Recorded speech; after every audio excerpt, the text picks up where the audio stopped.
Stopping my boyfriend's proposal at our best friend's wedding, I, F26, and my boyfriend, M25, attended a mutual friend's wedding.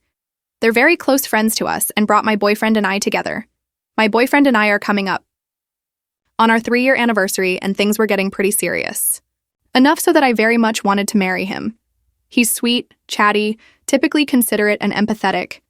He's the person who I thought was the first to show me what a truly healthy and compassionate relationship was like. He's very serious. About us, too.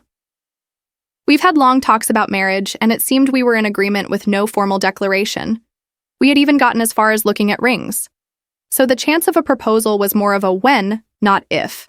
A few weeks before the wedding, us and the engaged couple at the time were hanging out. The topic of weddings was very prevalent, and my boyfriend had cracked a joke about proposing at our friend's wedding. The to-be groom joked back and said, "That'd be funny as hell." This was followed by me and the to-be bride both shutting it down, trying to be serious but also not thinking he was serious. During the reception, everyone had made their speeches and people were getting their food. While our table was waiting, my boyfriend went up to the DJ, and after, they played my boyfriend and I's favorite song to scream sing in the car together, Story of My Life by One Direction.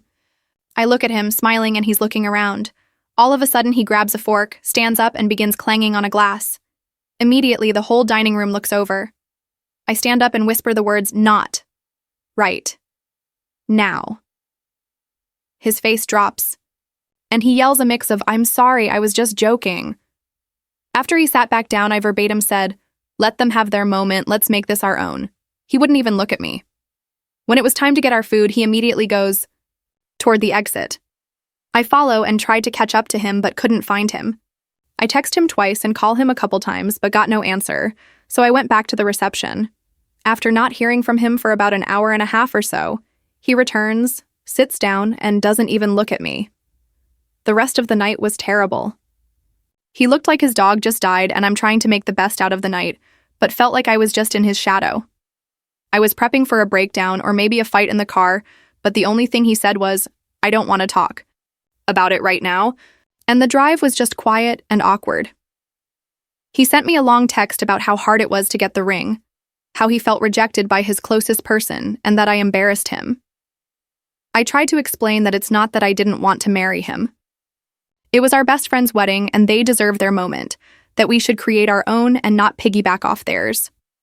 He got offended and said that if I wanted to marry him, I wouldn't have stopped his proposal in front of everybody. This situation perplexes me. I've never seen the appeal of proposing at someone else's wedding and tried to handle the situation in a way that I felt was calm and chill. But he's very adamant that I ruined the proposal, made him look like an asshole, and thus am the asshole. Am I missing something? Should I admit I was wrong and have just let his proposal go at our friend's wedding? Update. After I got home from the wedding, my boyfriend and I texted back and forth. After he went to bed, I made my Reddit post because I absolutely felt like an asshole. I was second-guessing everything and thought the night would have gone better if I had just let him do his thing. After seeing the responses to my post, I'm more solidified in that I made the right decision. Yes, the night was ruined, but I'd be more comfortable with my life moving forward. I gave my boyfriend and myself a day to think about this and come back with clearer heads. That was yesterday. I took a lot of people's advice and tried to reflect on if this behavior was a grand showing of any smaller reaction. The stonewalling isn't super new. In fights at the start of our relationship, he would get quiet and make a small showing of secluding himself. I'd counter this by giving my boyfriend his space and telling him that moving forward, to just say he didn't have the words to talk about it, and we can reconvene when we're ready to talk. This worked for us. It gave him time to choose his words. We'd have a good discussion of what went wrong and how we could fix it moving forward. I didn't think that he was overtly trying to make me feel worse by the silent treatment back then. However, ignoring me for the rest of our time at the wedding hurt so much. Not even saying, "I just need space right now," and rejecting to hold my hand by pulling away felt like he was pseudo-counter-rejecting me. This was a first. I felt like he was trying to make me feel worse through his lack of communication. That's all I noticed. I've had a partner be verbally abusive to me before, and another who wasn't willing to talk about things they did wrong, refusing to take any Blame. My boyfriend hasn't done any of that. I'm not saying I recognize all patterns of abuse, but I'd say I'm versed in a few. There's also been no real history of me catering to him constantly as others were asking. If either person had strong feelings one way or another in different scenarios, we'd often be fine with that person getting their way. Otherwise, if we both didn't care all that much, he loves to use a wheel-spinning website to make decisions, and I think it's cute. We met earlier today. He came over and we sat in my living room. He broke down. He vehemently apologized and said he felt like an asshole. He said he had been reflecting all of yesterday and talking to his dad about the situation. His dad got mad at him and talked him off his ego crash. His words, not mine. He had already sent a message to our friends, now flying to their honeymoon in West Europe, apologizing for making their most important day about him and for not properly celebrating them. I asked why he neglected our conversation from months before. He said that the groom and their group of friends had egged him on in private since, not to propose at the wedding but to do it soon. He didn't originally plan on doing it at the wedding. He's had the ring with him for about a month, never had any real plan, and wanted it to just be spontaneous. He told me he got caught up in the atmosphere of the wedding, saw his best friend with his girl, and couldn't stop picturing us in the same scenario.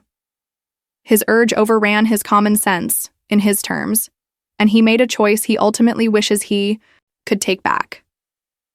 It very much spiraled from there. I noted that while his heart was in the right place, that doesn't excuse the shitstorm he put me through after. I expressed to him that ignoring me really hurt me. That him saying my rejection to his proposal was the reason for his embarrassment and shutdown was unfair, especially since we had already established for him not to do that. He accepted this and continued to apologize, admitting it was very unfair of him and that he should have handled his emotions and embarrassment better, especially towards me. We had a lull in our conversation after he asked, "Where do we go from here?" At this point, I didn't want to just return back to normal. A day where I expressed to him that I felt the prettiest in a long time, expected us to have enormous fun and watch our best friends have their moment to shine, turned into a day where I was crying in my room, reading Reddit comments about how I should break up with him. I genuinely thought I was the asshole who should have just bit the bullet and accepted a proposal in a way that I and others thought wasn't okay. I told him that if we were to move forward, he needed to seek a therapist to help him manage his emotions. Not only from this, but other signs that he may have a panic disorder. My mom works for a mental health clinic and has offered resources before.